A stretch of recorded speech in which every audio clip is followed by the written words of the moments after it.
because this conversation will sink into where we're going. So welcome to those online and too lazy to get out of bed. No, we'll pray. All right, let's pray, everyone. Father in heaven, we thank you for the chance to talk about you, to serve you, Lord. And we come here today with only 5 loaves and 2 fish. But Lord, we want to give everything we have to you because you've given everything to us. So we pray that as we learn this afternoon how to teach people about the great love and connection and experience that we have in God, equip us with the power of the Holy Spirit and with the wisdom on how to do this. In Jesus' name, amen. So we've begun a conversation on what would be deemed apologetics and the authenticity of the Bible. And I want to have that conversation first because today we're going to be doing a Bible study on what chapter? Daniel 2, right? And why do we do Daniel 2 first? We're sort of picking up from last week. God's in control. Proves history. Yep. Bible's trustworthy. Why do I want to start with the Bible's trustworthy? I know, it's common sense, but now, does it mean that everybody we study with, it always has to be Daniel 2? What would be an exception, do you think?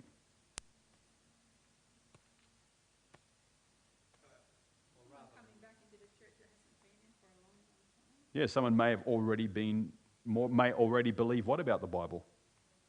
That they don't have an issue with that, but their issue's more over here, right, Azravi? Daniel 2 may be too difficult for someone.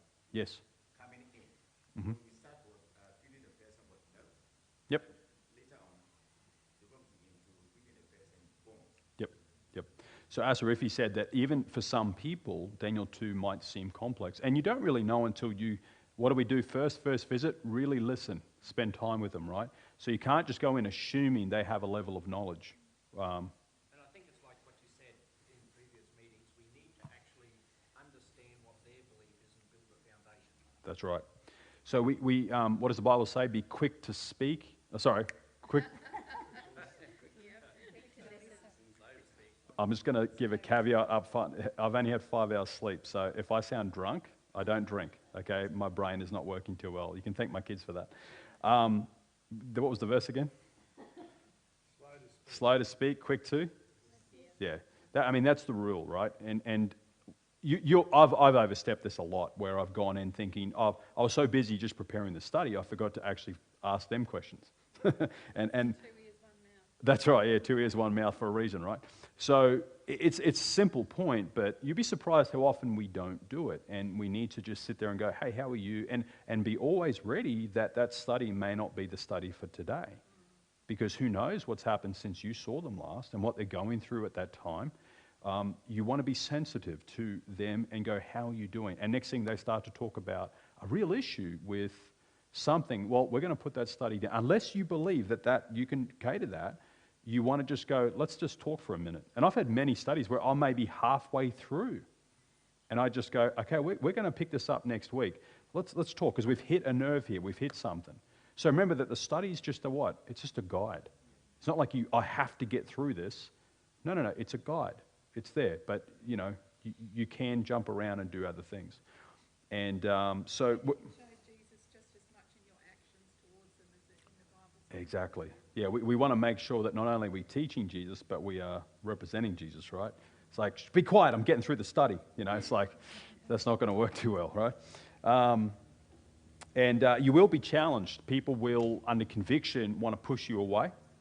And they will sometimes, this is very rare, but you may get people even sort of belittle you, because they're actually trying to push you away because you've opened up a wound, you've opened up a spot. You haven't really. Who has? Jesus, right? So, in those moments, you want to be careful. And we talked about the analogy of the green light, orange light, red light, right? So you've got to be just really aware. And you'll find that the more you spend time with people and you're really praying, you're sensitive to the Spirit. You're sensitive to the needs of the person in front of you, and that's a really important thing. So this is really one of the big things I keep drumming, but I've watched so many people give Bible studies. I've sat there and watched, and they're so busy just getting through the material, they've forgotten there's somebody there, you see. And it's difficult, because just giving a Bible study, you're nervous and you're And don't get me wrong, your first couple of studies probably won't be amazing, but that's okay. God still works. The Spirit still works, you know. If he can speak through this donkey, he can speak through anybody, right? So, yeah, that's an encouragement. So I want to, we're going to jump into you guys breaking up and doing the study together, but how many of you have not done the study at this point? It's okay if you admit, okay, yep, because I know a few you couldn't make it last week. If you don't have a set of studies, does anyone not have one of these? They're $400. No. If you don't have one of these, just come up the front and get one with me soon. But what you're going to do is you're going to get into pairs. You're going to do the study together, but we're not going to do the full study. What I want you to do is say, do 5 questions, the first person. So the one person's the student, the other person's giving it. And then after 5 questions, swap around. Okay, now be nice to each other and don't be mean, like, well, what does that mean? You know, you be nice for the first time. And it's just, you'll be surprised, as simple as it is, and it may feel a little artificial because you're sitting there, but it's a good practice when there's a real person in front of you, right? And if you can, as the student, try to put yourself in the place of someone who may not know the Bible. Like, that's a good little practice run, isn't it? So they'll go, turn to Ezekiel, and you're like, what's that? Is that the name of a car or something, you know? And so then you have to show them what? If they don't know where Ezekiel is, how do you find it? Help them find it. Go to the front, and there's the thing. And you'll do that a lot for the first few studies, yeah. Or if they've got a phone, well, then there it is on your phone. Yep, it's there, and, you know. So, but how much should I go off tangent on the study? Try not to. No, because if you just stick to the study, you'll be surprised how long it takes. Right? Next thing you'll be there for 3 hours, and you've had a great time, but they aren't inviting you back, right? So they got a life, right? So now you can pause occasionally. Now, what's another tip in helping people receive information? So last week, just to recap, we looked at information, conviction, desire, action. Okay, now running through it quickly again. That's right, because by the time we get to the end, and what are we doing at the end, everybody? What's the last bit? Recapping, and then we ask for a what? A commitment. It's an appeal, right? And this is a biblical point, because if you don't give them a chance to act on their convictions, what ends up happening? They say nothing. Yeah, they get callous. It's called program non-response. So and they can say no, that's okay, or I'm not ready yet. That's no problem at all, but you've given them that opportunity, right? And what you want to do is, in order to help people, by the time you get to that end, and this is something you've got to be careful of too, is you've gone through it, and let's say you understand it. Well, that's enough to ask them to make the appeal, right? No. Just because you know it doesn't mean they know it. So that summary at the end is really important. Now, you've noticed that in your study guide, there isn't actually a summary. So you may want to just write your own version of summary, 3 or 4 points, right? So this is what we see, boom, boom, boom. And I'll ask you guys later after you've done the study, what are some of the summaries you gave in your appeal, okay? The other thing is, what are some other tips through the study to help to make sure that they're understanding it? What else can we do during the study to make sure that they're understanding it? Yeah, ask them, does this make sense? Yep. I think you also said review after about every 3 questions. Yep. So there's no hard and fast rule, but I generally find threes work with me, 3 or 4, because you'll find, and the more you do your studies, you'll notice a natural progression in the study that every 3 or 4 questions usually is a key point. Then it segues to the next point, And you'll get to know, like if you look at Daniel 2, there's the context, and then the vision, and then the interpretation, and there's sections to the study. And you want to pause and go, okay, so far, right? And another point just on Daniel 2 is it's a story as much as it is a prophecy. Is that correct? So you probably want to pause and go, so far. The king has had this dream, and then da-da-da-da-da-da-da, and Daniel's prayed, and this has happened. And so there's context to the story. There's real people here, real characters that you want to draw them into, as well as the amazing prophecy and predictions that's the centerpiece of it all. But Daniel's a real person. This is a real place at a real time with a real event. And that historical accuracy is really important. Okay, you ready? I'm going to throw one more question at you, then we're going to break up. So this is a question that someone might ask you if they have any sort of historical knowledge. You've taken them through Daniel 2. You've shown that in the time of Babylon, Daniel makes these incredible predictions, or claims to be in touch with the gods or God, and predicts this vision. And historically, do we know it comes true up to this point? Does he nail it? All the kingdoms. Imagine if he had thrown one more kingdom in there or something like that. Well, the thing's wrong. But he absolutely nails it. Well, the preterist, or you get some secular people who would accuse the Bible, they say, no. The book of Daniel clearly wasn't written in the time of Babylon. It must have been written in the Roman Empire in the 1st century, and someone just attributed the name of Daniel to it, because there's no way that he could have known that prediction of prophecy. So it was clearly written in the Roman Empire, and they just kind of filled in the gaps. Okay, what do you say to that? We're finding evidence to state the fact that he was back then. Okay, what's the evidence? Pottery, Pottery? Mm-hmm. the Dead Sea Scrolls. Okay. What does the Dead Sea Scrolls tell us about that accusation of the credibility that the Bible was written when it was written? Does anyone know? Anyone put your hand up if you're not sure about the Dead Sea Scrolls, but I'll get your answer in a second. Actually, I'll get the mic going around just so for those online. So think about it for a second. What does the Dead Sea Scrolls teach us about the authenticity of the book of Daniel, written at the time that it was? You can answer it, yep.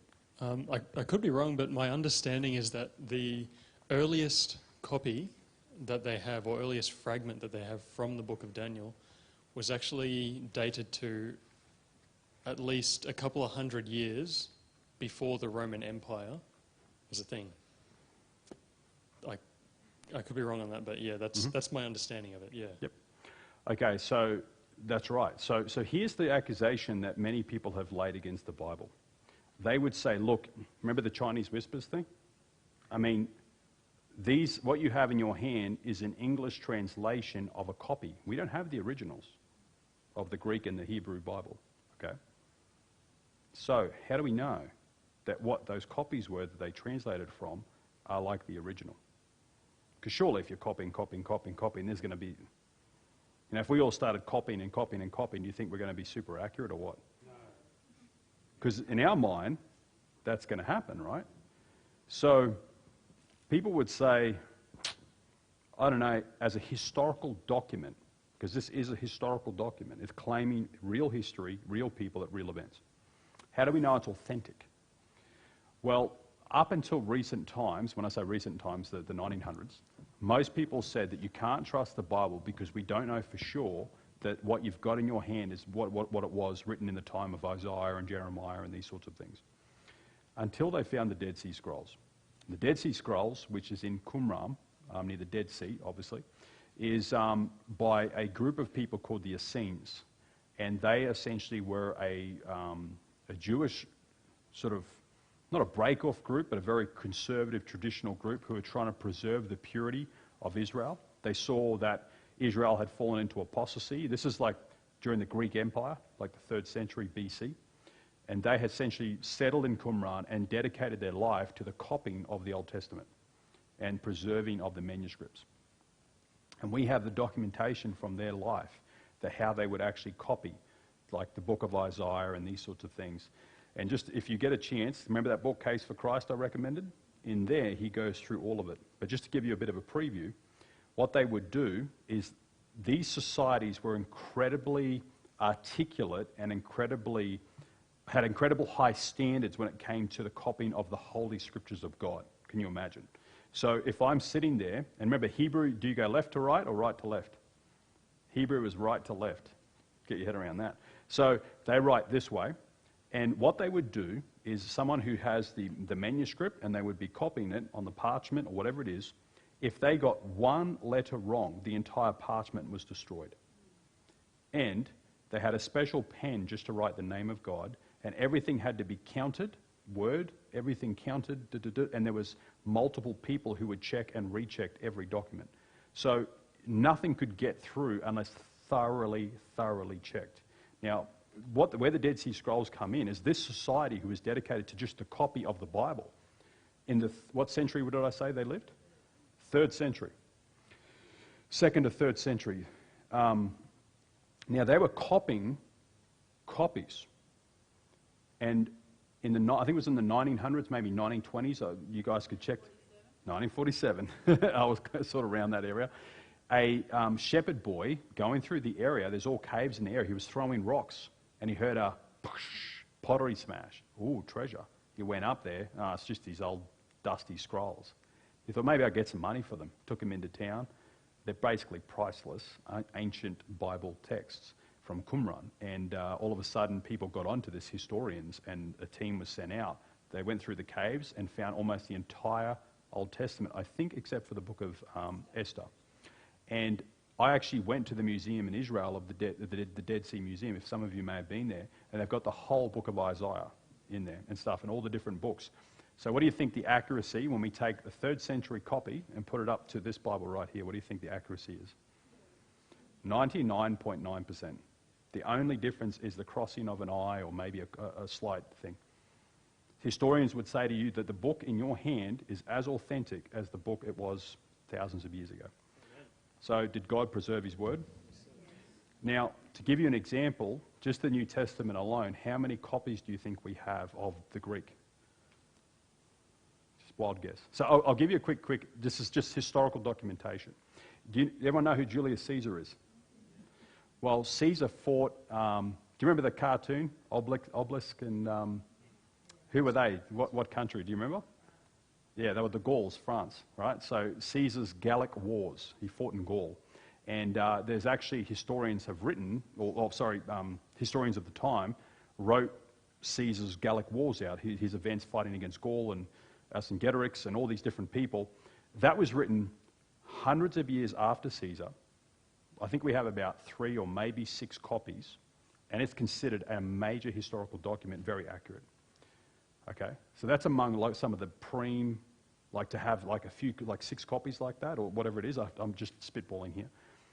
And within like 100 years of the event, that's amazing. Because there were people who might have been alive, or at least told the people who were alive the event, so that's given us some credibility. Versus me telling you about the story of Jesus now, 2,000 years ago. I mean, how credible is mine? You know, well, I heard. That's corrupt. Okay, so just the New Testament alone, let's take the book, letter of 1 Corinthians. Does anyone want to guess when it was written after the events of Jesus?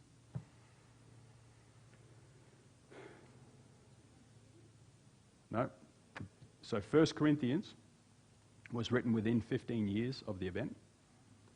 We have 5,000 copies, all completely aligned. If you lay them all out, they're all basically accurate with each other. There's no major discrepancies, around 95 to 99% accuracy rate with all 5,000.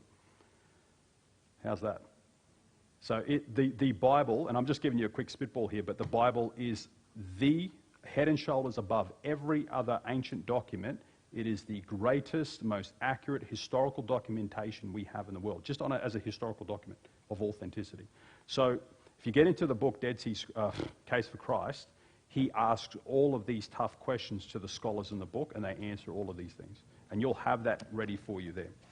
Okay? So I'm just giving you a few things to think about. But the Dead Sea Scrolls, when they got the Dead Sea Scrolls, what it did was, guess what book was in the Dead Sea Scrolls? What are you studying today? Daniel. When was it written by this group again? 300 years, which is the time of the Greeks. Now, they were doing copies, which means that did it predate the 3rd century? So now we go back to possibly the 4th, 5th century. Daniel lived in 605 BC. 5th century, moving into the 536, that sort of thing. So is it possible that the book of Daniel existed in the time that Daniel wrote it? Very, very likely, considering the Dead Sea Scrolls. It existed at least in the Greek Empire, if not the Persian Empire. See that? So that's just the Dead Sea Scrolls, let alone many other things. So not only that, but archaeologically, we have cylinders and everything documenting the actual wars of Nebuchadnezzar. We have the Cyrus Cylinder, which documents Cyrus the Great conquering what? Babylon. Well, how did Cyrus conquer Babylon? What did he do? His engineers diverted the river Euphrates and they went through. We have all this stuff historically. You can put that down, and you can almost put Daniel 2 together, or the book of Daniel, historically. Isn't that amazing? So, and we are constantly excavating. So up to this point, every archaeological discovery that's been found, not one of them has contradicted the Bible. Yep. So there's just over and over. A lot of people said King David wasn't real. We've now found what's called the David Stele, which is actually King David inscribed in the ancient stones and stuff. So Pontius Pilate, we found actual inscriptions of him. One person after another we find actually unearthed in history. So the Bible in your hand is one of the most credible historical documents in the world. Isn't that awesome? We haven't even gotten to the spiritual stuff yet.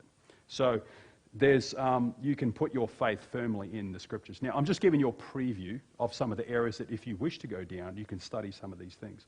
Now, normally I'd have the documentation in front of me so you get the dates right and everything.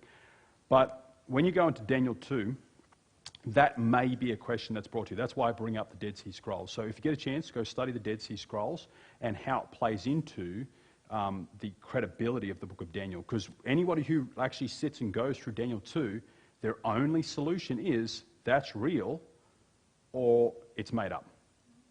Well, that made up thing is gone now, so it must be real. And if it's real, then wow. Who spoke to Daniel? Who helped him interpret the vision? And how did they get it right? You see? So that's right. If all that right, well then that whole rock coming down's the next thing, right? So yeah. Okay, so any questions before you guys have a go at Daniel 2? Any questions on the study or anything like that? No? That's okay. Yep. Yep, Deb?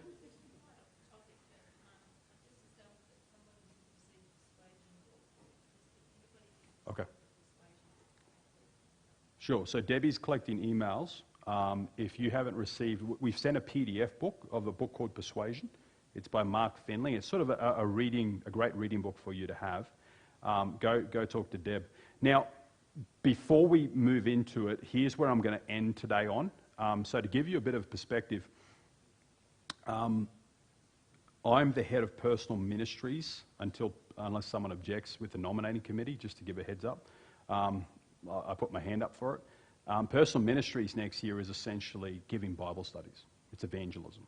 And though you guys are doing the training right now, at the end, I'm going to make it appeal to you that if you would like to be part of that collective team, that as people make a decision for Bible studies, I will go with you or someone will go with you and you will learn to give Bible studies. If you want to be part of that or on that list, then I'll give you that opportunity at the end, okay? So something to think about. You might have a terrible experience and run out crying right now, so we'll see what happens.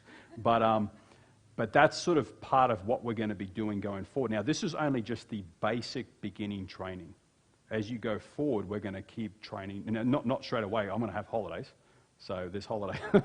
but you'll be on an ongoing training, an ongoing resourcing list for us to give stuff to you guys and to train you. And then, I mean, really the best way to learn any of this is you've just got to go and give a Bible study, right? It's at the end of the day, that's just what you got to do. So, and once you've done your first one, like I was hooked. I don't know about you, but nothing greater than telling people about Jesus and seeing the joy that they have of experiencing Jesus. And you realize it's not you. You're just the Holy Spirit and God and is working to them, right? It's great. So, okay, so if you don't have a study set, feel free to come and get one. Those of you online, I'm going to talk to you during this time on the phone, and you can talk to me. Hopefully there's someone there, otherwise I'm going to seem insane. And I'll take you guys through a study. But there, basically grab a partner and go find a place. Remember, how many questions do you do each? Yeah, do about 5. And again, I'll sort of give you guys a warning, like a 5-minute or 10-minute warning or something. You'll hear me yell that out. And what I'll probably do, because if you do the full study, it could be like an hour, okay? I'm not going to get you to do the whole thing. So you do say 5, switch over, the next person does 5. And then when I sort of throw out like, hey, 2-minute warning or 5-minute warning, what I want you to do is whoever's teaching, or you can choose between yourself, move to the conclusion and the appeal. Does that make sense? Just get to the last bit and do the conclusion and appeal. Because that's just as important as the actual study. Like that part there is a really important factor. So what have we got, about half an hour altogether? Yeah, I'll give you guys roughly half an hour to 40 minutes. Yeah, I'll sort of get a feel. I'll walk around and get a gauge of how you're going. But yeah, and if you need studies, actually, not studies, Bibles. You're giving away some Bibles, is that correct? They're all free. Yeah, so free Bibles up here. If you want a Bible there. Yep, so no problem. All right, guys. Well, yeah, have fun, and don't go too fast so you don't hear me, because you'll be there till tomorrow giving Bible study. So make sure you can hear me when I yell at you. But find a nice spot. You can sit out the back. There's chairs. Just get comfortable and do that. If you need a study, just feel free to come and grab a study set right here if you need one. There you go. Yep, no problem. And those of you online, I'm going to talk to you.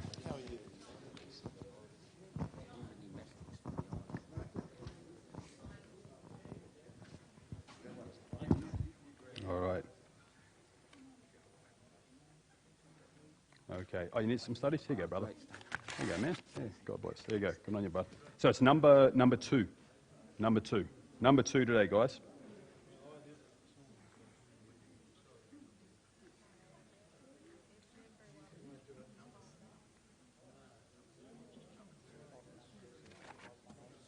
Okay. Check. Jace, those online can hear me? Yep. Oh, yeah. Okay. There you go. Good to see you. All right. Okay, for those of you online, can you still hear me? Just mention if you can still hear me online. NIV, that will do.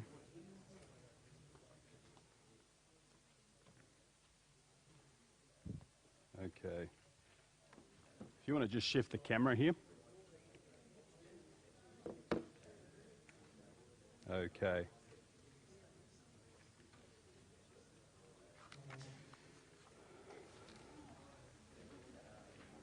All right, can those of you online still hear me? Just say yes if you can still hear me, because I will talk to you guys and do a study.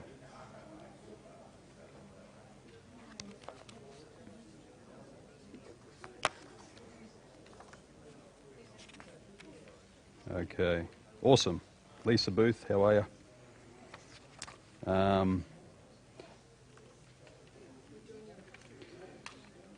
So those of you online, I'm going to try and attempt to sort of go through a few points with you, so you're not just sitting there staring at the wall.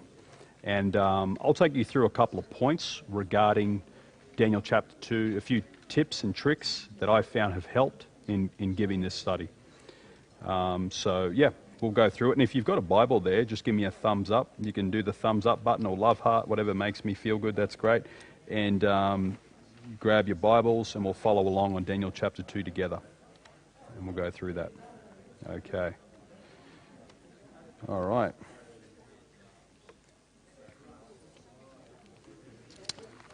Okay. Daniel 2. Just grabbing that now. Now, if you have any questions, feel free to type them out, guys, on the comments, and I'll read them. I'm reading my phone right here in front of me, so feel free to... Any questions you have on the book or anything like that, or the chapter, I'm happy to do what I can to answer them. I'm certainly not omniscient, so I can't answer everything, but do what we can. Okay. Now, I've got the study in front of me, and this one is The Search for Certainty, written by Mark Finley.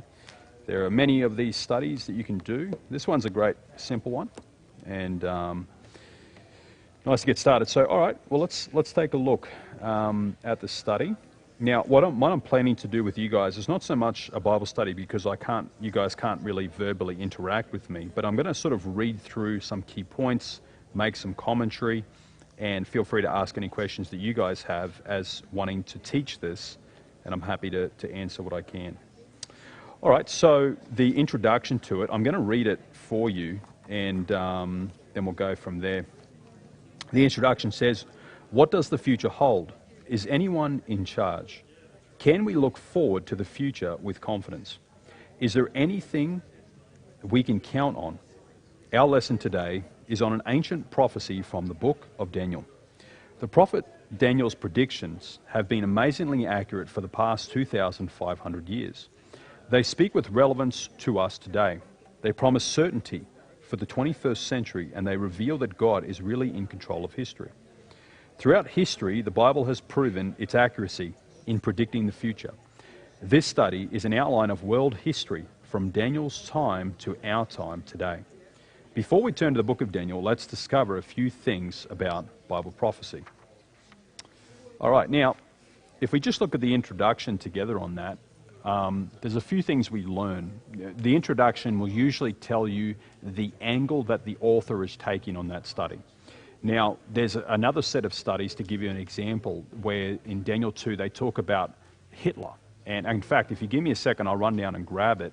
I'll come straight back. And so one of the angles that some people will take is actually a true story that happened to an Adventist during World War II, a German Seventh Adventist who actually fought in the German army. And they use this in the prophetic code. And I don't know if you can sort of see it on the screen. I'm zoomed out a bit here, but in fact, hey Gerald, could you zoom in just a little bit more? Yep. Thanks, brother. Now, to give you an example of another type of introduction you can do, this one here is to do with a true story. So it really hooks people in that this was something that happened during World War II. And essentially the story is a true story of an Adventist German soldier, you may have heard it yourself, that during this time he knew that Hitler would not succeed because, and when he made this prediction and when he understood this, Hitler was looking unstoppable. I mean, if you go back to the 30s or the 20s and the 30s of World War II, there's a period there where the Nazi war machine looked unstoppable. And yet during this time, this person could look into the future and say, Germany will not succeed. And people were amazed at how he came to this conclusion. But he did because he understood the prophecies of the book of Daniel. And so that's another way that you can kind of go into the book of Daniel. There's many angles, but essentially all of them is about this sort of confidence to do with the future. And, you know, so here's a question I have for those of you online. How would you today, what would you emphasize in your introduction with the current climate in the world? That's a sort of question you might have. So how would this study be incredibly relevant with the current situation in the world? And feel free to make some comments on that. But a few things that I would certainly highlight if I was studying with somebody now is I would point out the uncertainty in the world regarding the news, regarding COVID, regarding the economic situation. So I would point out all of the challenges, all of the things that give uncertainty. And with uncertainty comes anxiety. With anxiety comes fear, right? So these are the emotions and the things that a lot of people are feeling in the world today. So you want to address that if you can in your introduction. Maybe ask people how they're feeling about the future. Do they have hope? Do they have confidence in where the world is going? Because if you remove God, it's very difficult to look to anywhere for real comfort and hope. In fact, as society is getting more secular, more people are looking to the government for their source of answers. And all I can tell you now is that's not the greatest place to go, right? So that's a sort of aside on some ways that you might tackle Daniel chapter 2. But essentially, it's very much tapping into the idea of hope, the idea of certainty, because what this study does is this study takes people through the fact that God is incredibly in control. He knows what's going to happen. He knows the end from the beginning. And in fact, this study here begins with Isaiah 46, 9 and 10. And I'll read it actually. Isaiah 46, if you've got your Bibles online. Isaiah 46, 9 and 10. It's a great little verse to start with. And the question in the study is, how far-reaching is God's ability to reveal the future? Now, Isaiah 46, 9 and 10. I'll read it out to you. It's a great verse. It says, remember the former things, those of long ago. I am God, and there is no other. I am God, and there is none like me. Now, here God so far is saying that there's no one else like him. Now, why is this? Well, verse 10 says, I make known the end from the beginning, from ancient times what is still to come. I say, my purpose will stand, and I will do all that I please.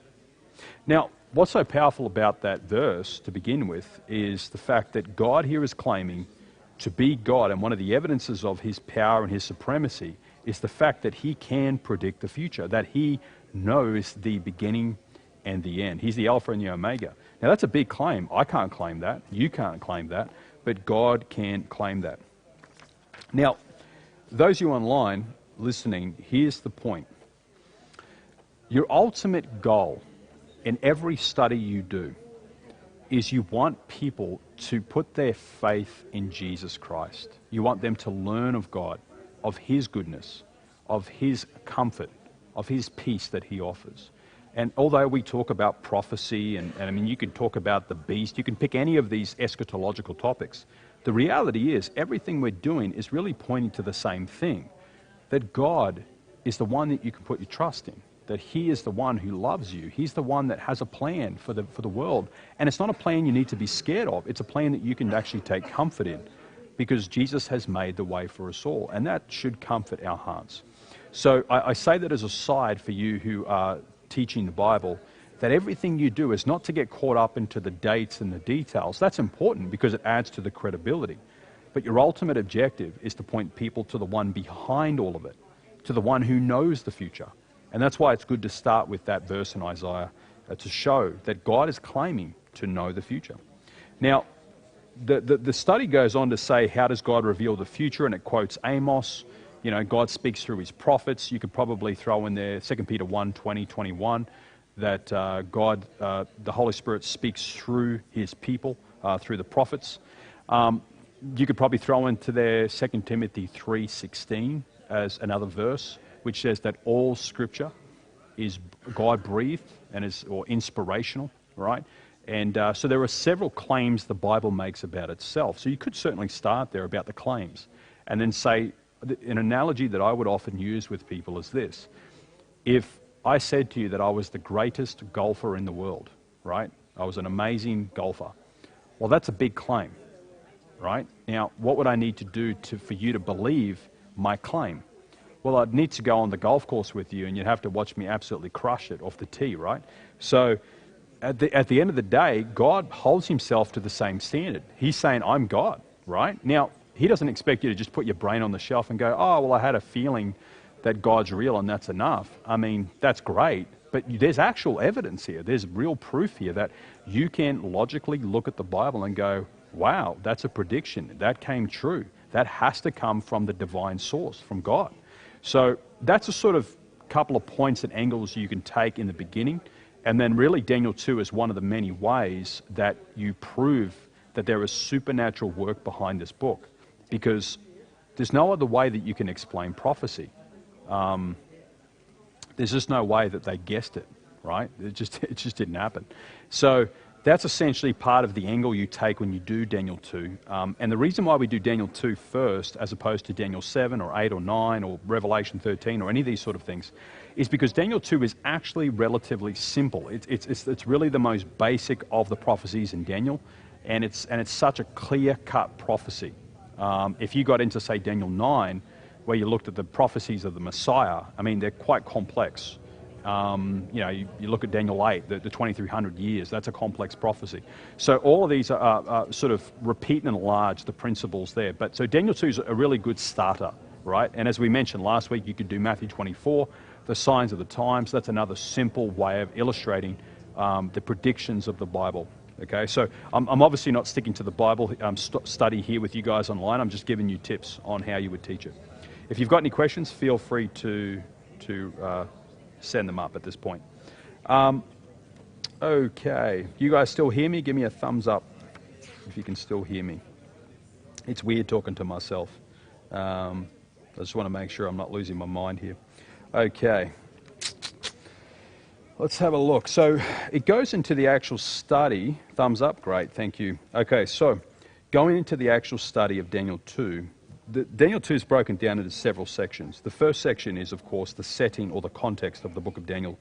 So Daniel 1 and Daniel 2 is basically establishing the loss of Jerusalem. Daniel 1, okay, so the kingdom of God is lost in Jerusalem. That's Daniel 1. And often some studies will take you there. So this study here jumps straight into Daniel 2.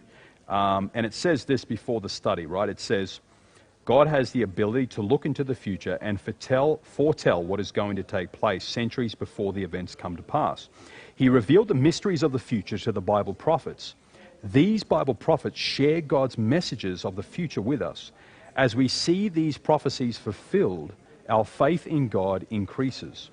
One of the Bible's most significant prophecies regarding the future is found in Daniel 2. And then the next question, question 3, is what unusual thing happened to Nebuchadnezzar, king of Babylon, one night, right? And so it goes straight, of course, into Daniel 2, verse 1 to 3, which is he had a dream. Now, this study goes straight into it, whereas this prophetic code actually gives quite a background into the setting of the book of Daniel. It talks about Daniel being taken as a slave, the fact that he was probably around 18, 19 years old when he was taken into slavery. Some studies may even take you into the context of the 3 campaigns that Babylon had when it besieged Jerusalem. Again, it's about how much knowledge does this person need to get the point across, right? This is the tough thing with the Bible.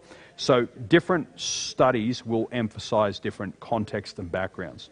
The reality is, it's good to keep it simple and jump to it, but it's good to know that context and that background in case they have questions around the setting of 605 BC and the first campaign of Nebuchadnezzar. So that's something that's worth studying for yourself. And as I've always said, a good Bible student is a good historian. All right, so you want to study the extra biblical sources there.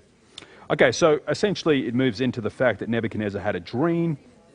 Now, whom did the king ask to tell him his dream? Now, as we know in verse 2 and 3, that he basically asked his astrologers to come. Now, here's a little bit of caveat I'll give to you because it's not written in the study.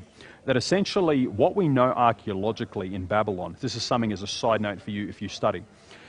When I say we, I'm not an archaeologist. The archaeologists have actually excavated major amounts of materials from ancient Babylon from the time of the Babylonian Empire, the Neo-Babylonian and Babylonian Empire. So essentially, we know Nebuchadnezzar was a real person. There are bricks with his name on it all through Babylon, even to today. And in fact, Babylon is in which country now? Iraq. So Iraq is where the ruins of ancient Babylon was. It was the epicenter of the ancient world, was modern-day Iraq. In fact, Saddam Hussein wanted to be the next Nebuchadnezzar. And you can actually Google images of Saddam Hussein and Nebuchadnezzar on big billboards that he put up, where he was claiming to be the next Nebuchadnezzar. So we know Nebuchadnezzar was a real person. There's major historical documentation. We know that he did these 3 campaigns against Jerusalem, against Israel. He besieged it. He overthrew it. We know all of that is historically accurate. Now, that doesn't prove the vision, right? That's what we find in the book of Daniel. But that's a bit of setting for you. The other thing we know as well from from archaeology is the fact that when they unearth the libraries of ancient Babylon, they have found that most of the literature, so if you walk into a library today, you have sections, non-fiction, fiction, you've got, science over here, you've got, different topics, right? The biggest section in the ancient Babylonian libraries that they've unearthed is on divinations, dreams, and the interpretations of dreams. That was the largest area of the Babylonian libraries. So that tells you that what we read here about astrologers, about soothsayers, totally supports what we find archaeologically, that the Babylonians were very big into dreams. For them, the gods spoke through the dreams to the king and to the priests, okay? And the king himself would have been seen as in touch with the gods. Now, the magicians, the astrologers, all of these sort of people, they were trained to interpret those dreams, because if you had a dream that was from the gods and it could not be interpreted, it was seen essentially as a curse in ancient Babylon. Okay, so that's a little bit of aside stuff. Now, do you need to mention that? Well, it's up to you. But archaeologically, historically, all of this matches up to what we see unearthed in ancient Babylon. Okay, so that's just a bit of a side there. Now, what we find here in the story is in Daniel 2, the king, of course, asks all the astrologers to come and interpret the dream. And he essentially, when you get to verse 12 and 13, I'm going to read it to you to give you a bit of context of what happens now. Now, again, we haven't even got into the dream, as you will notice. We're basically giving the context to the dream itself, just to give the setting. So Daniel 2, verse 12 says, if we're reading here with me, this made the king angry, so angry and furious that he ordered the execution of all the wise men of Babylon. So the decree was issued to put the wise men to death, and men were sent to look for Daniel and his friends to put them to death. Okay, so that's essentially the outcome of what has happened. Now, I've kind of skipped a little bit here, but essentially the astrologers were asked to come and interpret the dream, and they were like, well, tell us the dream. And essentially Nebuchadnezzar said to them, well, no, I'm not going to tell you the dream. Now, we don't know whether he had forgotten it or whether he was intentionally holding it back, but either way, what he was showing was that these astrologers, these magicians, were on the divine payroll of Babylon. They were supposed to be in touch with the gods. It was their job to interpret between the gods and the king these visions and dreams that the gods were giving him. So he didn't need to tell them the dream. They should be in touch. And if they're not, well, then they're phonies. Okay, so this gives you context to what's actually happening. Now, the moment they couldn't do this and they said, oh, king, we can't, you're asking too much of us. He's like, well, no, I'm not. Because if you're in touch with the gods, this should not be a difficult thing for you. You should know not only what I dreamt, but you should be able to interpret it. And because they couldn't, he said, I'm just going to execute all of you. So that's where the execution came from. And I think if you add to this that he was under tremendous stress. I mean, this was a reoccurring dream. It was clearly divine. He was very unsettled by the dream, and he couldn't understand it. And so in the very mystical society of Babylon, this was some sort of supernatural curse or something was happening. So he was emotionally in a state where he ordered the execution of all these people. Now, it's important for us to know that Daniel was not one of the pagan soothsayers. He was a wise man, but he was not an astrologer, okay, if you want to understand that. But either way, he was in the group that were going to be executed. So once this happens, of course, the execution goes out. Now, the king's guard essentially come and knock on Daniel's door. Daniel wouldn't have known probably about the decree, and they're like, well, we're basically here to kill you, Daniel. Now, what does Daniel do next? He essentially says, tell the king, give me more time.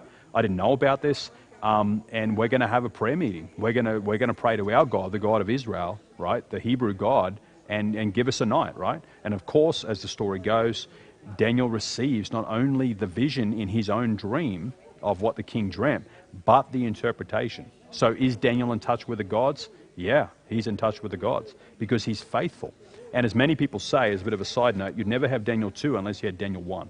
And what you'll see in Daniel 1 is that Daniel stood firm. He purposed in his heart that he would not defile himself with a portion of the king's meat, nor with the wine which he drank. That's Daniel 1, I think it's verse 8. So Daniel, in Daniel 1, stood firm in the midst of a corrupt pagan generation. And because of that, God blessed him and his friends. They were more fatter in flesh. They were healthier. They went on a vegan diet because the food of Babylon was not only unclean food, but it was also offered to idols. So it was an abomination to eat that food. So Daniel stood firm. The other Jewish people, we can only assume that they compromised under slavery. So Daniel stood firm. He was blessed by God, and that's why he was able to interpret the dreams. And of course, he comes to the king. And I'm skipping ahead for you here for those of us online. He, of course, comes to the king and he basically tells him the dream, right? And so if we go to... now, he gives all credit to God in verse 28. Let's go to verse 28 of Daniel 2. In fact, you'll see a whole prayer there, verse 20 all the way through to 23. Praises God. He goes down to verse 28, and then he now tells the king essentially what's happening. Okay, let's have a look. Actually, no, let's jump to 31. Let's jump to 31. This is pretty much 31 to 35 is the vision, right? Now, what you can do when you're given the study is you say to them, look, whether or not King Nebuchadnezzar had forgotten the dream or he knew it, he was definitely testing them, right? But it's like anything that you've forgotten, that once people tell it to you, you're like, oh, yeah, that was it, right? So the moment Daniel begins to give the vision, he says, you dreamt this and this and this, he would have gone, yep, that was it, right? So he could confirm. I mean, he's going to remember the dream, right? So that's an important point to make here. So in I'm just trying to skip ahead here, guys, because of time. But verse 31, we'll read it through, hey? We'll read the actual interpretation. He says, you looked, O king. So this is Daniel now telling the king the dream. O king, and there before you stood a large statue, an enormous, dazzling statue, awesome in appearance. The head of the statue was made of pure gold. Now, I'm going to pause here. As a side note, one thing I find with God is he's incredibly relatable. Never forget that. This is the beauty of God. He's amazing. I mean, if he was, whoever he speaks to in history, he speaks to them on their level in a way that they can understand. If God came and spoke to us today, he'd probably talk about the internet, or the kingdom of heaven is like Facebook. Oh, probably not like Facebook, let's be honest. But he would use vernacular language that you and I would relate to. Now, if we think about it, Nebuchadnezzar was a pagan. He worshipped idols. And here, he gets a dream of an idol, an image, a pagan image, right? So God's using pagan imagery to explain heavenly things to the king. That's amazing, right? This is how relatable God is. That's why when Jesus came and he spoke to the people in the first century, he said the kingdom of heaven is like a fisherman or a shepherd. Or, I mean, that's because that's what these guys did. God is so relatable, and that should teach you and I a lesson that when we're teaching people, speak on their level. You don't have to use all high and by language. Just say, oh, it's like the V8 car you like. It's kind of like that. Or maybe a movie that they recognize. I mean, I've had people who, loved certain songs, and I'm like, well, it's kind of like that song. It's like, right? The comparative participle. So you don't want to compromise the truth, but meet people where they're at, right? And I think that's an important point. Something we certainly got to work on. So essentially, he's giving the vision. Now, when you read the vision, he's essentially saying you saw an image. I'm just going to speak to you guys about this. He says you saw an image, and if you look at me on the screen, he says you saw a chest, not a chest, a head of gold, chest and arms of silver, a belly of bronze, or thighs of bronze, legs of iron, and then feet partly of iron and partly of clay. And then he says that as you were looking at this, a stone that was cut out without human hands came down and struck the image at its feet, right? And then the image was basically smashed into dust. The rock then grew to a great mountain and filled the whole earth. Now, that was off memory. I'm pretty impressed with that. I haven't done that for a while, but that shows you how many times I've done this study. So you want to get to that point where you can rattle that off. Now, that's essentially the image. Now, a couple of good points I would say to you is if you go on YouTube, you can actually find this vision that's been done by artists, and it's like animated. And I used to pull my laptop up in the middle of a study, and I would play that dream. And I would look at them and say, what do you reckon it means? Because remember, we haven't read the interpretation yet. We've just read what the actual dream was. And everyone's like, I have no idea. I don't know, what is that like is that like an asteroid or something going to hit the Earth? And I'm like, well, it looks like that, but let's go to the interpretation because we don't need to guess. So if you get a chance, visuals are really powerful, right? Now, even in this study, there's a picture, and I don't know if you can see it on the screen, but most studies will have an artist depiction of an idol or an image that you can essentially look at. So that's there. How are we going here? Yep. Okay, so this, I'm just trying to think of this one too. Yeah, so if you do a bit of a Google, you'll find some great artist depictions of not only Daniel 2, but like Daniel 7, Daniel 8. When you get into prophecy, it's very visual. And that's part of why God gave it, because these people couldn't read and write. They didn't have Bibles, so they remembered the images. They remembered the stories of the lion with eagle's wings and, these sorts of imagery, because it's stuck in their mind. And, it was also a big part of the language of that time. Imagery was everything in that culture. So I think I'm just looking here. So, yeah, even this one, you can probably see it, has a map of Europe as it stood in the end of the breakdown of the Roman Empire. You've got here the different kingdoms. So the dates, I mean, how easy is that? You don't have to remember the dates, right? It's all there. So that's pretty cool. Okay, so let's keep going. How are we going for time? Not too bad. All right, so he basically now, what did Daniel say King Nebuchadnezzar had seen in the dream? Well, he saw the idol. What do the different metals in this great image represent? Now we're going to go into essentially, what does it all mean? What's the symbolism? Now, you'll notice we've spent some time. Now, I've waffled outside of the study to give you some tips, but you've got to be careful because remember, we haven't even got to the actual amazing elements of the prophecy yet. Now, one thing you'll know with Daniel 2, there are actually 7 predictions in Daniel 2, 7 predictions. So if God gets all of them right, that's pretty impressive, 7 predictions. So we're going to look at that. Daniel 2 verse 38 to 40 is essentially where you then get the interpretation. So that is verse 38. 38. Let's read it together. This Bible is so tiny, or am I getting old? I'm trying to figure it out. Okay, so it says, actually, verse 36, I don't know why it says 38. I would go 36 here. Okay, so this was the dream, and now we will interpret it to the king. You, O king, are the king of kings. Okay, so this is Daniel speaking to Nebuchadnezzar. The God of heaven has given you dominion and power and might and glory. Okay, so Daniel is speaking to Nebuchadnezzar and about his kingdom. And then he says, verse 38, in your hands he has placed mankind and the beasts of the field and the birds of the air, wherever they live. He has made you ruler over them all. You are that head of gold. Okay, well, there you go. So straight away, Daniel tells Nebuchadnezzar that he and the kingdom in which he represents, Babylon, is the head of gold. Okay, so just from that, before we even read more, what do the metals represent? Well, they represent kingdoms. Kingdoms. And in fact, the great theme of the book of Daniel you'll find is over the kingdoms. The kingdom of God and the kingdoms of the world. And you'll see that when you get to verse 44, that God ends with the establishment of his kingdom. We'll see this coming up. Okay. Alrighty. So he then, verse 32 to 33, explains all the different metals to him. Now again, he's not going to name the kingdoms. You'll find that when you get to Daniel 7 and 8 and 9, that he starts naming Greece. Daniel 8, he names like Persia and Greece, because by the time you get to Daniel 8, Daniel's now 60 years old. Here in this vision, he's about 19 years old.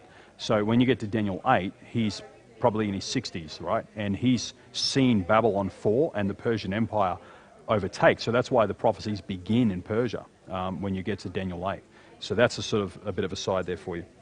Now, what's interesting, you could mention it here if you want to. It's worth mentioning. But when what Daniel says here that Nebuchadnezzar really doesn't like is probably verse 39. So verse 39, he says, after you, another kingdom will rise, inferior to yours. And then next, a third kingdom, one of bronze, will rule over the whole earth. And then finally, there will be a fourth kingdom, strong as iron. For iron breaks and smashes everything. And as iron breaks things into pieces, so it will crush and break all the others. Okay, so to pause there, if you're Nebuchadnezzar, one, you're pretty impressed this guy knows your dream, and secondarily, that he's interpreting it.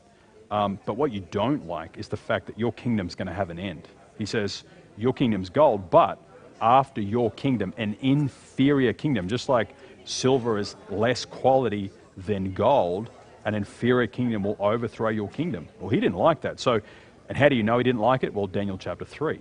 If you know Daniel 3, what does Nebuchadnezzar build in the plains in Daniel 3? An image made of what? Gold. In other words, no, the gold would go all the way through to the end. Okay, so that defiance of God didn't pay off for him because Shadrach, Meshach, and Abednego stood firm. They're like, we're not bowing to that image because we know what that image represents. You're saying that God's wrong and you're going to live forever, or your kingdom's going to rule forever. No, we're going to stand firm. And of course, God honors them, right? So that's a little aside, but that shows you Nebuchadnezzar sort of learns, but he doesn't. Not until you get to Daniel 4 do you see his full conversion, where he has to basically live like an animal. So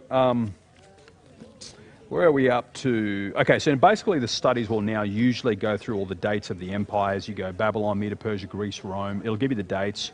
Don't get too caught up in this. I mean, I love it, and I can be I'm like, oh, there were the 3 great battles of Alexander the Great and the Battle of Arbela and, you know, and this many soldiers. I mean, I've got to be careful. I go on these big tangents. Not everyone's into history.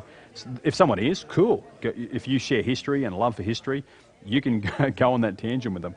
Because, again, this is credibly accurate. You can point to the facts of history and point out these things happen. But don't get too caught up into those details, because really what you're trying to show them is that the accuracy of the predictions themselves, right? So you kind of want to get through that. Now, where it gets pretty powerful to me is when you get down to the fourth kingdom and essentially what happens. So you get Daniel's essentially saying, or God through Daniel is saying there's going to be a kingdom 1, a kingdom 2, a kingdom 3, a kingdom 4, but then there won't be a fifth kingdom. The fourth kingdom will break up. And it will sort of continue in part, but it will be made up of iron and clay, and that's what happens in the feet. So, and we know, that, of course, that's the kingdom of Rome. Now, that's exactly what happened in history. Now, if he had said there was a fifth kingdom, well, this whole prophecy is not true. It's not true, because Rome was never overtaken by another empire, right?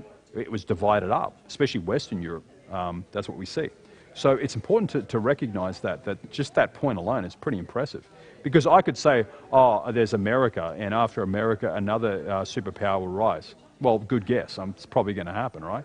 That's history. But if I guessed like 7 predictions in a row and they were accurate to the degree, that's pretty impressive. Okay. How's everyone going? Done? Is there any appeals? Anyone's crying? A few more minutes? Okay, let's go 2 more minutes. She's given her heart to Jesus? Okay. We're almost there.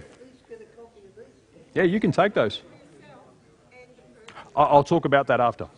Yep. Okay, so for those of us online, so what you want to focus on with Daniel 2 for me is when you get down to the actual breakup of the Roman Empire. That's pretty impressive because the language in Daniel 2 is interesting.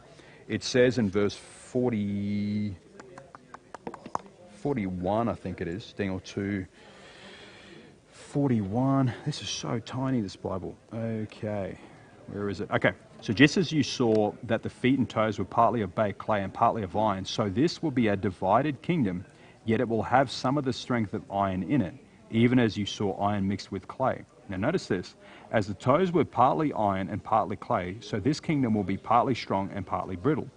And just as you saw the iron mixed with baked clay, so the people will be a mixture and will not remain united any more than iron mixes with clay.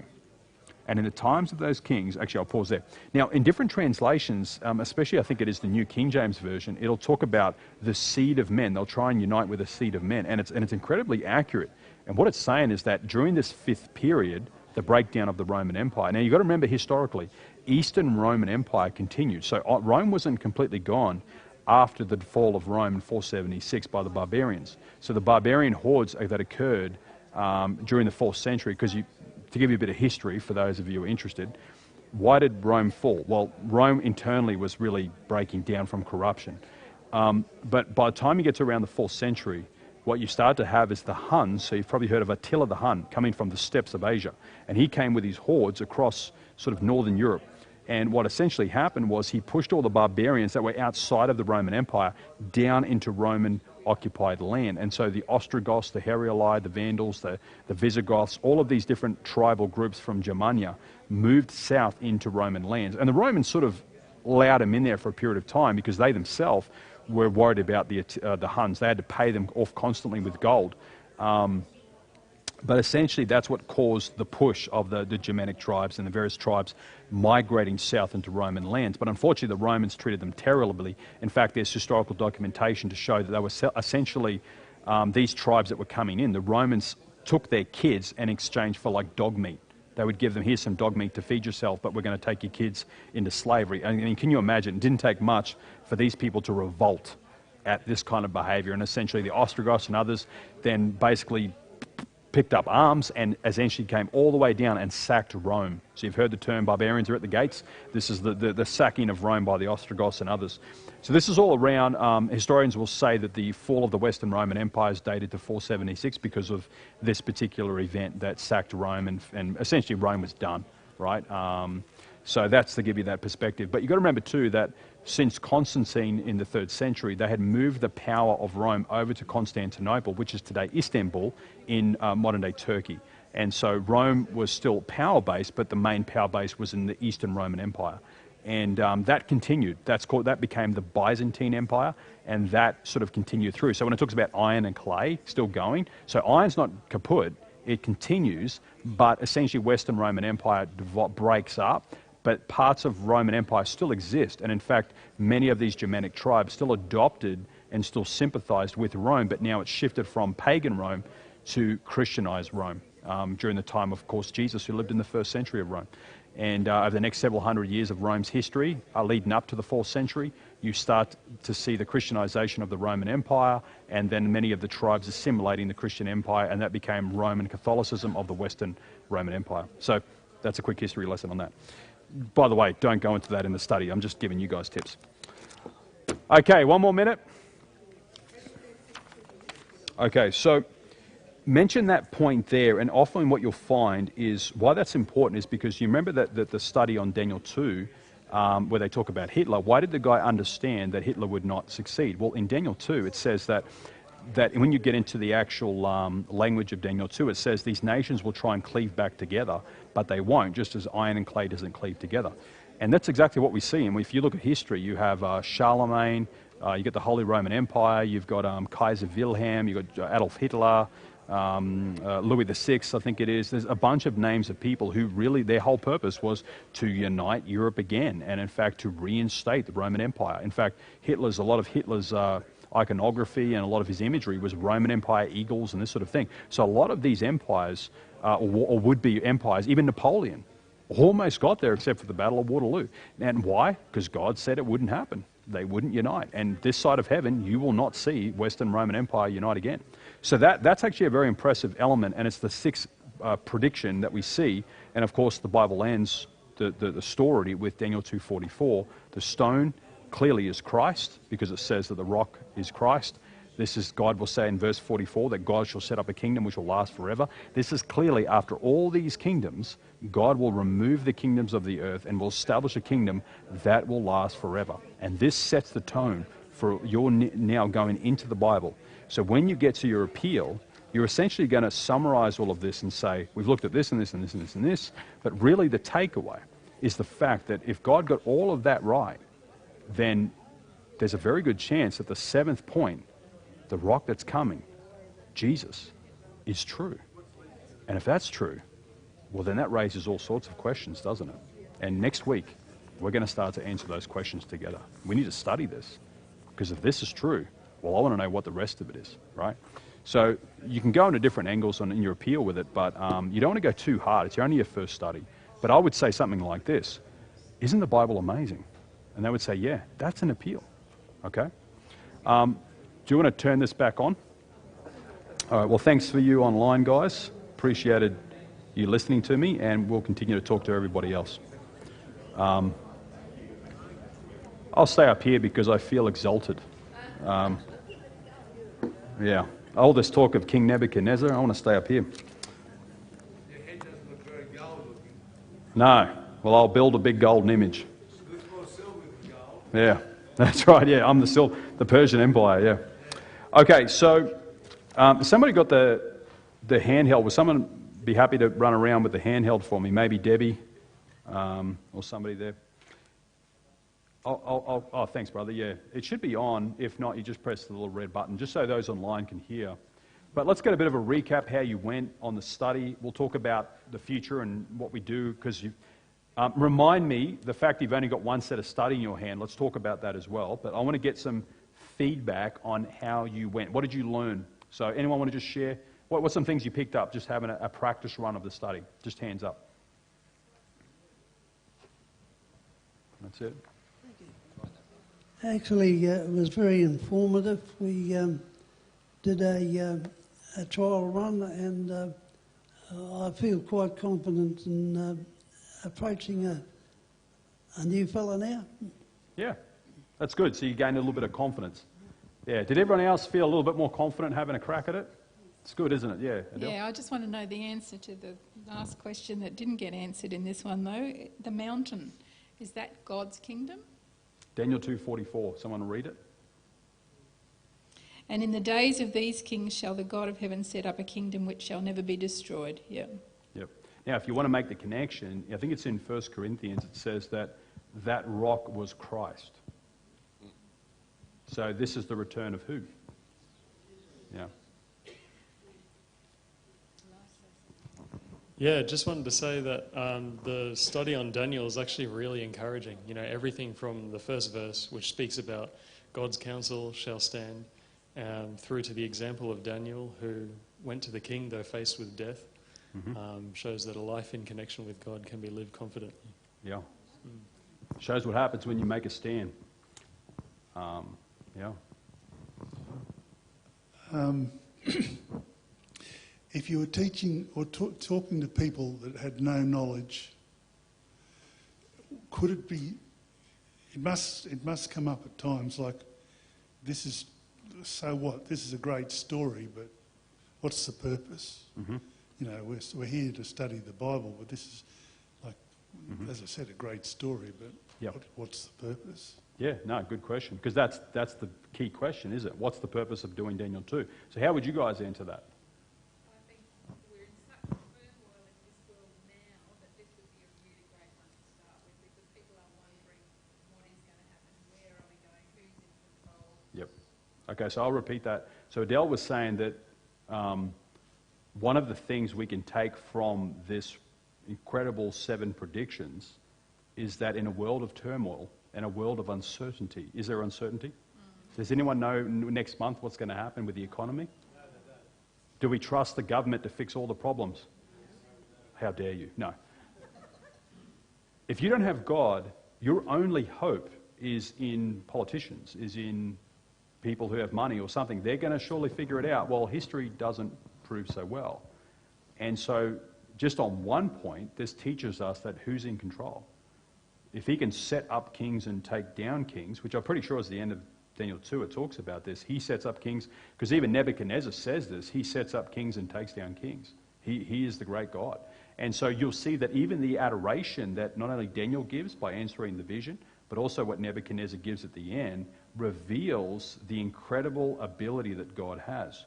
Now that's why the start of the study references Amos. What was that, Amos?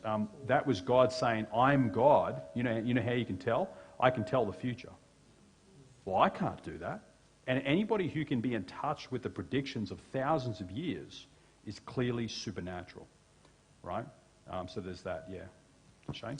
I was just going to say, it's history repeating itself.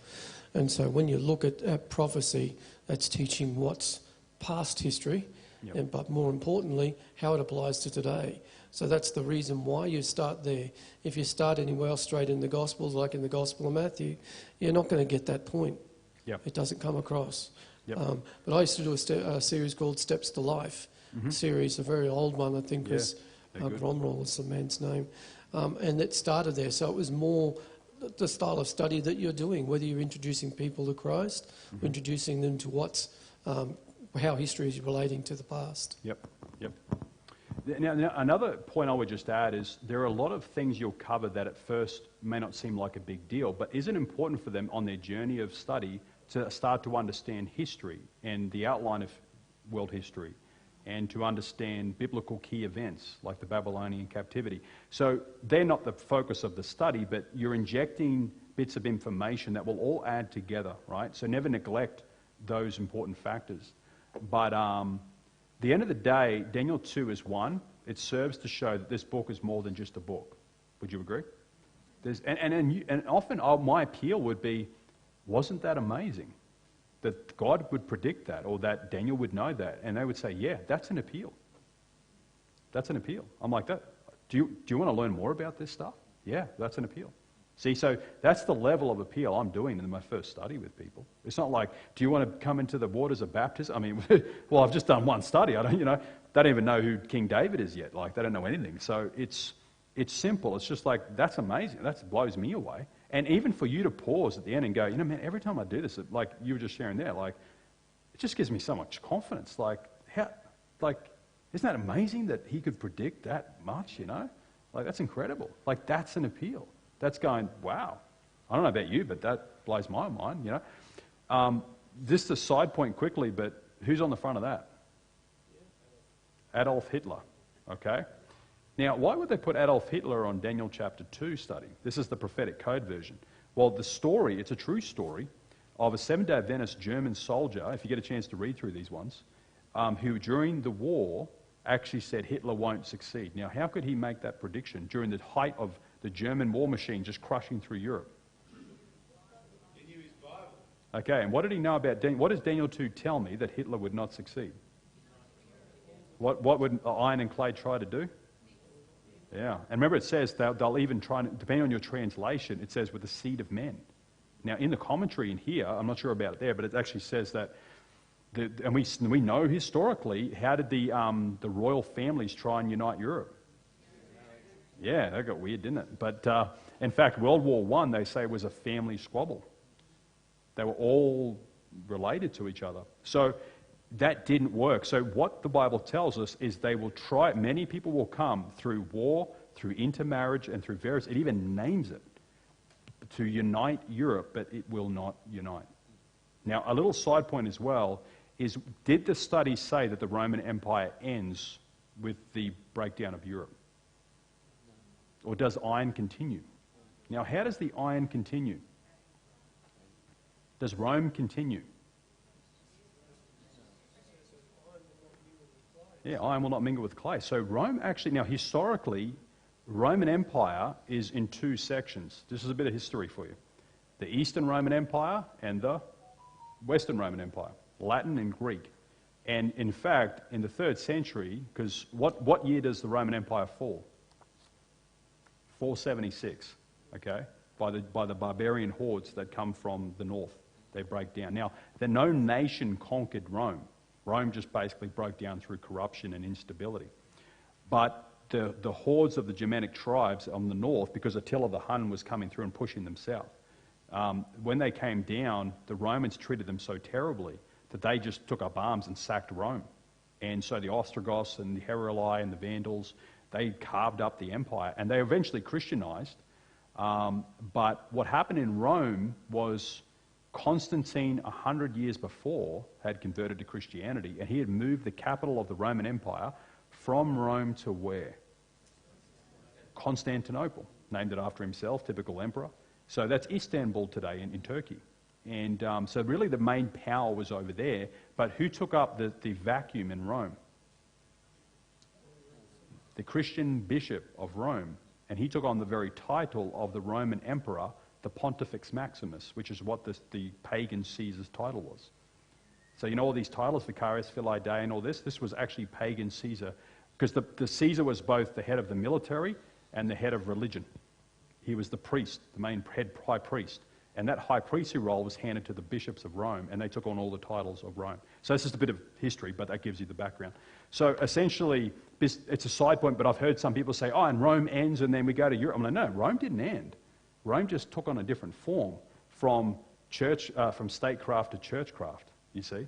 And then you start to, then you get to Daniel 7, and you have repeat and enlarge, and it adds more depth to the fact that this little horn rises up amongst the 10. And it speaks blasphemous words. So who is this? So you get more depth as you go through the book of Daniel.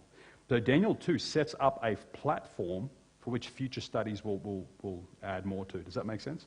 So it's important for them to know that history and to understand it. Okay, so any tips that you guys, watching somebody give the study that you could give, that you picked up, that you liked, or things that could be of value for anybody else? Any tips you watch just practically given it? Did you find it was easy to understand? Was there things that your partner did that you thought was really good? Yep. Yeah, my partner who was taking the study asked the question saying, so from 0 to 10, 0 being not very much, 10 being a lot, how much more do you think you've learnt about God? And I found that was actually really, really good, and you can get a bit of feedback. Why is it, or what have you learnt about God so far? Yep, yeah. That's good. Yeah, it's good to use the metric system there, the numbers. Yep. I was just thinking, right now in the world, probably all of us have a level of despair and no hope for the future, just personally. Like, what's going to happen? There's people who are going to be out of work soon, and you don't know if the COVID's going to get you, and all sorts of stuff. But some of the self-proclaimed prophets around now are prophesying doom and gloom. And some Christians get that out of the Bible. But the ultimate of the biblical prophecy is we have a Saviour who is giving us hope beyond all the gloom and doom. That's and right. I think that Christ-centred hope must be the centre of all our studies now. Absolutely. And this is something we said from the first session together. Hey, Gerald, I'm just going to walk down if you want to, yeah. Gerald mentioned when I preached that it's hard to keep up. I don't know why he says that. But, yeah, it's a point we keep drumming, but everything at the end of the day, all of the stuff we're studying is a means to point people to the real living Jesus Christ. All right? So every study you're planting that seed, like who's in control? You can put your trust in him. You can put your hope in him in the midst of this world. So it'd be totally reasonable for you to stop the study at the end and go, COVID-19, let's have a chat. How are you feeling? Well, after reading that, I know someone who's greater than everything, who's bigger than all of this, and I put my trust in him. Do you want to put your trust in him? Or do you want to learn more about him? You see, so it's not that you're asking them to fully commit to Jesus. They don't even know. They haven't even heard salvation yet. But you're just going, this is worth an interest, isn't it? Is this more than book to you? This is something worth pursuing? Yeah, this is interesting. Well, look, this is nothing. You wait till we get into the real big prophecies, right? Yep, Adele. I think too, Rosemary was my partner, and she, You're right. Rosemary was my partner, and she emphasised that it wasn't just us as we can build our faith in God. The characters in the Bible, as they see their questions being answered like and that. their prayers being and responses like visions and etc. And I mean, imagine Nebuchadnezzar when they came and actually said, "This is what." Oh, yeah, that's exactly what it was. Yes. Their faith was increased as well, and we Yes. can learn from that as That's well. right. Yeah. And you know what's beautiful about Daniel is God is winning Nebuchadnezzar over. And he converts him in Daniel 4, basically, right? Wally? An anomaly that was raised. The destruction of Babylon by Medo-Persia, the destruction of Medo-Persia by Greece, the destruction of Greece by Rome, these things were historical events that were total, complete end of those civilisations as far as world powers were concerned. Now, if they're all gone, how can the stone that strikes the feet of the image at the end wipe them out then? And the answer to this has to be that although the cities themselves and the civilisations that they represented have gone, the false teachings of their religions have not gone. They have come down through the centuries and they're still alive and well today.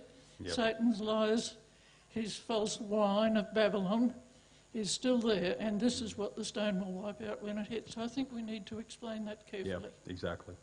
And it's good to have all of these extra bits because it's going to depend on what the person asks and how much information you dump on them at once. But be ready for those questions. And if they ask that and you've never thought of it, what do you say? Great question. I'll get back to you. That's okay to say that. Just remind them you're not omniscient, okay? You're not the God of the universe, right? This isn't really answering your question, but it's something that came to my mind. Nebuchadnezzar was probably pretty disappointed to know that he wasn't going to live forever and his sons weren't going to reign forever. Yes, and he really didn't like when I think it was verse 29, where Daniel said, "And after you shall come an inferior kingdom." He's like, no, I'm going to build an image of gold. Daniel 3. So you can understand with Daniel 3 why Shadrach, Meshach, and Abednego went, we're not bound to that. We know what that means. You're defying the God of heaven. No, O king, live forever, but we're not going to do it. Right? So that image of Daniel 3 is a parallel to Revelation 13, by the way. We won't get there, but that's a whole parallel. Yep. No? Okay. Just one thing, Daniel. Yep. I'm feeling this is like a small group to me. Like we've all put our two box work in here. Yep. So much. Like it's exponential. This is exponential information on what one person comes up with. We really nearly need to do this with every study. Yeah. Yep. Yeah. Happy to do that. Especially the S's. I'm happy to do that. Here's what I'm thinking for the future of this group. How many of you, just a show of hands, are happy to continue doing this sort of study, just as a bit of a gauge? Okay. I understand if you're not, that's fine. It's a big commitment. And again, we may not always do it on a hot Saturday afternoon, right? We'll try and work at time. But as you can see, there is questions and objections. There are things that we haven't even really got into. We mentioned the Dead Sea Scrolls, but there are a bunch of things that we can learn. I've been hit with almost every question you can think of, and I'm still learning, right?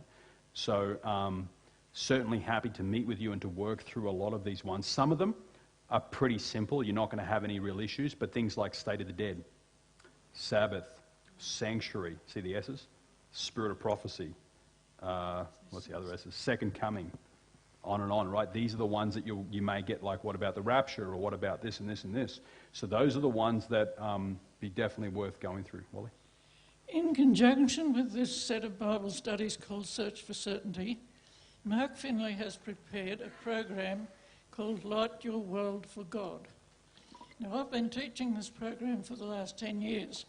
And it will, if you'd like to come and talk to me about it, you can register to do it with me early next year, starting January, at the end of the month when school goes back, and continuing right through the first semester. There are 10 instructional lessons on how to give Bible studies, and these 30 studies you prepare by filling in 3 per week during those 10 weeks that we do the instructional studies, and then we spend a block of time, as long as it takes us, to go through every one of these studies in detail, looking at the answers and making sure that what you're going to take out as your master set when you start giving studies has the right answers in it. And then we do some practice studies and you're set to go. You've got a full set of Bible studies filled in, you're confident they're right, you've got 10 lessons telling you how to go about it, and you go. Now that's what started me, and I've had several baptisms since with this set of Bible studies over the last decade. Thank you. No worries. Thanks, Wally. Yeah, Wally's been doing this for a long time, so she's a wealth of knowledge if you have any questions. I want to give you guys a resource now. I promised in the beginning. We still have more of them coming, but we mentioned 2 really great assets, and I'd like to give them to you now. You'll get one of these, either one. They're both gold. So this is the Mark Finley Studying Together. This is a more updated version done by a different author, but has the same amount, but even some more information in it. So they're both great. And essentially, just to remind you what's in them, is all of the different studies that you'll find in here. They're all in here, but just in text form. And then it's got answers to objections on each one of them, which is helpful, right? So people go, what about this verse and what about this verse? Well, it's all in there. And then it has all the different denominations, what Adventists believe in common with them, what we disagree with them, and how to evangelize to them. So from Muslims to Buddhists to different various aspects of Christian denominations. And it's helpful because there's so many lovely people you'll meet who's like, oh, I'm a Church of Christ or whatever. And you're like, what do they believe? Because it can get confusing, right? And you go, oh, and so when you're sitting with them, you're respectful of that and you're aware of where they're coming from. Now, again, there's variations within every denomination, but it just helps you to be aware of, the friends that you'll meet in these other churches when you're sharing the Bible with them. And you may not need to cross over ground that they already believe in common with you. And is it important when you first meet someone to find areas of commonality? Yeah, so this helps. I found it really helpful because I've met so many lovely, godly people in all these different churches over time. And it's been nice to listen to what they believe and why they get there. And it will sharpen your faith and it will raise some challenging questions. But this is here for you from a master evangelist on that. It gives you a basis, right? So I will hand these out, or you can come and get them after, I guess. I have 19. So I think 1 per couple for now. Is that all right? As in, if you're an actual married couple, not just the person next to you. If you're by yourself, you can take one. But if you're a married couple, just take one between yourself. And we will be getting more in. It's just the COVID thing is making it tough. As we get them in, if you're part of the emailing list, I'll be making sure we get more resources to you. Now, on the studies, as I mentioned before, this is the last one in the box. So obviously, you've only got one set right now, okay? Now, the way we're going to get around that is when we do our studies, I have a bunch of individual ones in a box in my office. So if you are going to go on a study with me, and we're going to do Daniel 2 or something like that, then we will use some of those ones, and that we will give them to the individual. And usually the reason why I don't give a full set to them straight away is you'll find a lot of people will do one study and drop off. They're like, no, this is not for me. Does that make sense? It's sad, isn't it? But that does happen. And as much as we wish we could just keep pumping this out, we're limited with what we can get with COVID, so we don't want to just get them all out for now. But usually I hold on to it and give them one at a time. You see, does that make sense? Because what some people actually do as well is they'll start studying ahead without you and hit some real objections and then ring you up and go, I don't want you to come around again. I didn't know you were so weird. But you never got a chance to sit with them and actually go through the objections. See, so that's why it's sort of a challenging one. Yeah, Wally? Mark Finley says, take them through the first study slowly and let them write the answers in while you watch them. Mm-hmm. When you've said your benediction and you're ready to go, give them the second study and ask them to go through and answer the questions. Look up the text, answer the questions, just that much.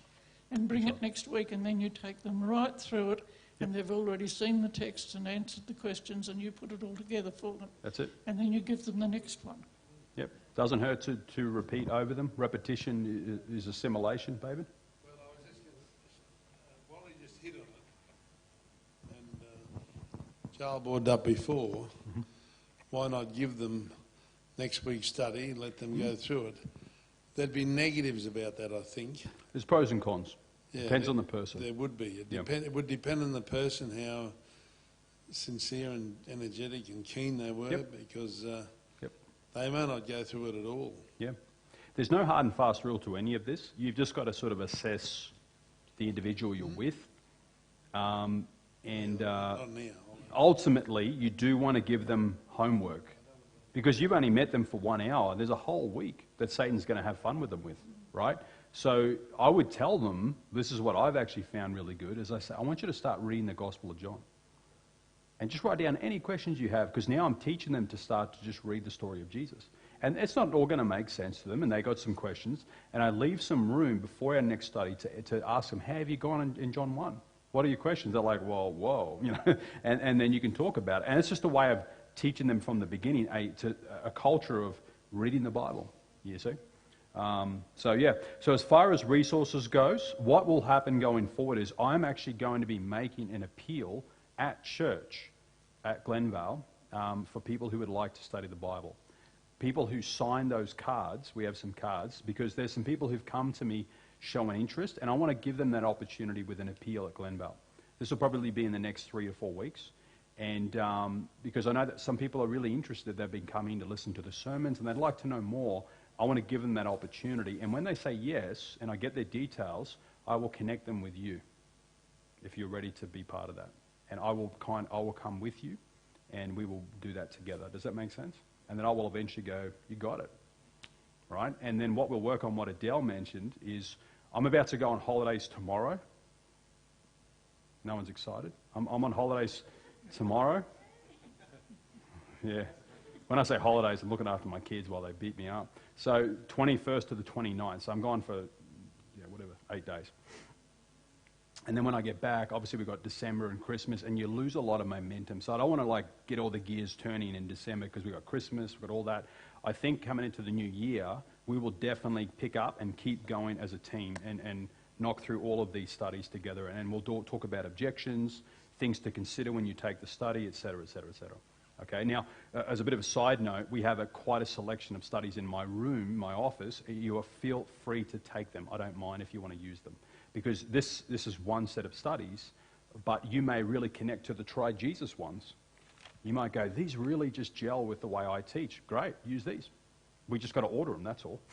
It's hard to get them all at the moment. So Debbie, who's been going to the ABC, we've been getting what we can. Hey, Deb, and it's quite a backup process getting what we can. So we ordered all the Search for Certainties, and we got them literally before last Saturday, like the Friday, we got these in. So that's how much we're trying to get everything together. So going into the new year, hopefully we'll be stocked up, and we can just be handing studies to you guys, and you've got your resources that you need.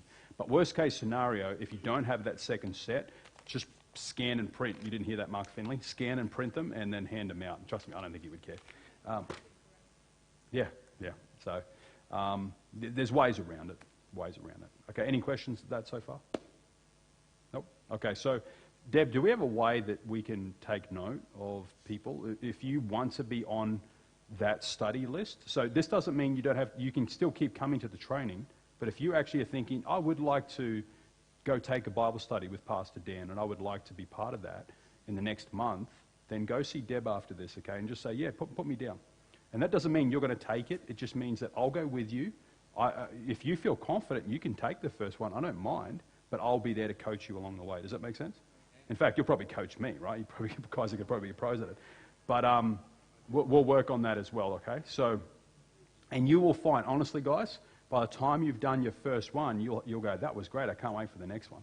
It's the most awesome thing to teach the Bible to people. It's so exciting. So we'll work on that. Okay, well, that pretty much wraps it up. Thank you for your time. You've done so well to sit in the heat. It's amazing. But let's all stand up and we'll finish with prayer.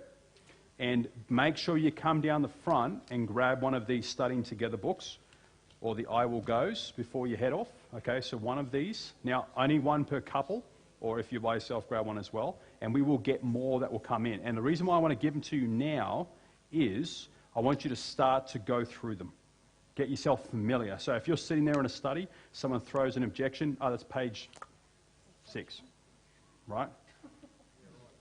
I memorized this when I was a Bible worker, right, to give you perspective. So that's the standard. No.